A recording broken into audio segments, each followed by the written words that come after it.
Hi friends, welcome to Ebin's kitchen. இன்னைக்கு நம்ம சேனலில் சத்தான பருப்பு பொடி எப்படி செய்கிறதுன்னு பார்க்க போகிறோம். இந்த பருப்பு பொடி எப்போமாவது நமக்கு குழம்பு வைக்க முடியாத நேரத்துல எல்லாம் அவசரங்களுக்கு சாப்பாடில் போட்டு சாப்பிட்டோன்னா ரொம்ப நல்லா இருக்கும்.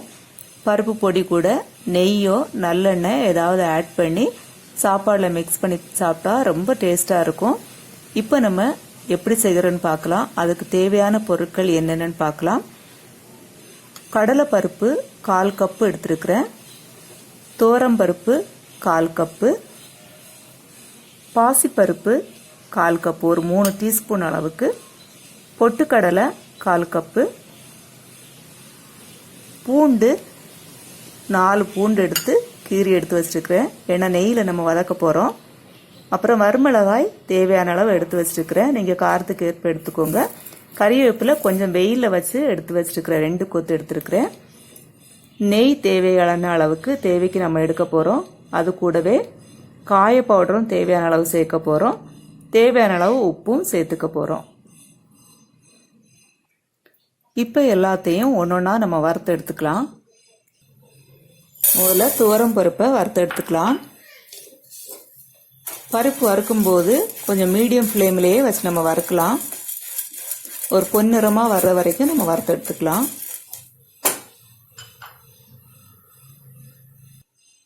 பாருங்க, பருப்பு நல்ல பொன்னிறமாக வறுத்தாச்சு. இதை இப்போ தட்டுக்கு மாற்றிக்கலாம். நெக்ஸ்ட் கடலை பருப்பை வறுத்துக்கலாம்.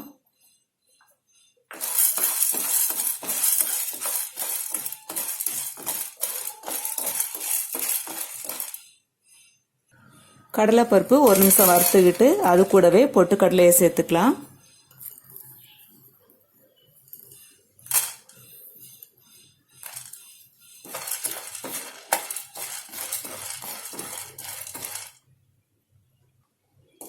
ரெண்டையுமே வறுத்தாச்சு. இப்போ இதையும் தட்டுக்கு மாத்திக்கிறேன்.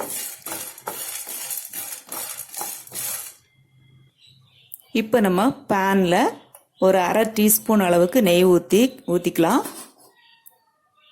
அதுலேயே நம்ம எடுத்து வச்சுருக்கிற பூண்டை போட்டு வறுத்து எடுத்துக்கலாம். பூண்டு நீங்கள் தோலோட தள்ளியும் போடலாம். இந்த மாதிரி தோல் எடுத்துட்டு வறுத்தும் போட்டுக்கலாம்.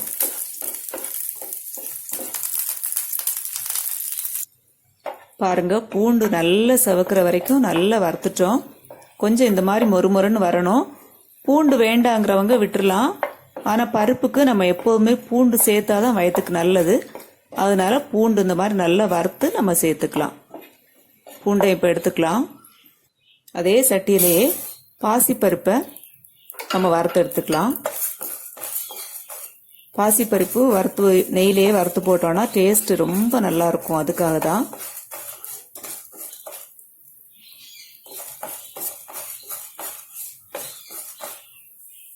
பாசிப்பருப்பு செவக்க வறுத்துட்டோம். அதையும் தட்டுக்கு மாற்றிக்கலாம். அதே பேன்லையே எடுத்து வச்சிருக்கிற வரமிளகாவையும் கறிவேப்பிலையும் நம்ம வறுத்து எடுத்துக்கலாம்.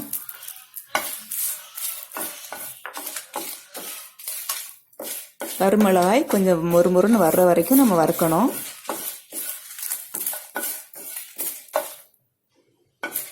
மிளகாய் கறிவேப்பிலை நல்லா வறுத்தாச்சு. இப்போ இதையும் தட்டுக்கு மாற்றிக்கலாம். எல்லாத்தையுமே நல்லா வறுத்து எடுத்தாச்சு. கொஞ்சம் ஆறின உடனே நம்ம மிக்ஸி ஜாரில் போட்டு அரைச்சி எடுத்துக்கலாம்.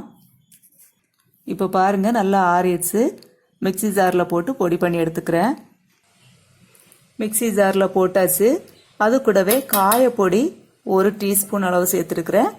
தேவையான அளவு உப்பு நான் 1 டீஸ்பூன் அளவு சேர்த்துருக்குறேன். நீங்கள் தேவைக்கேற்ப சேர்த்துக்கோங்க.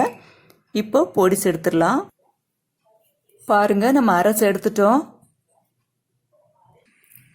இப்போ நமக்கு பருப்பு பொடி ரெடி ஆயிடுச்சு. இதே மாதிரி நீங்களும் வீட்டில் ட்ரை பண்ணி பாருங்க. ஹாஸ்டலில் இருக்கிற குழந்தைகளுக்கெல்லாம் இந்த மாதிரி நீங்கள் செய்து கொடுத்து அனுப்புனீங்கன்னா சாப்பாடில் போட்டு அவங்களுக்கு பசங்க சாப்பிட்டா ரொம்ப நல்லா இருக்கும்.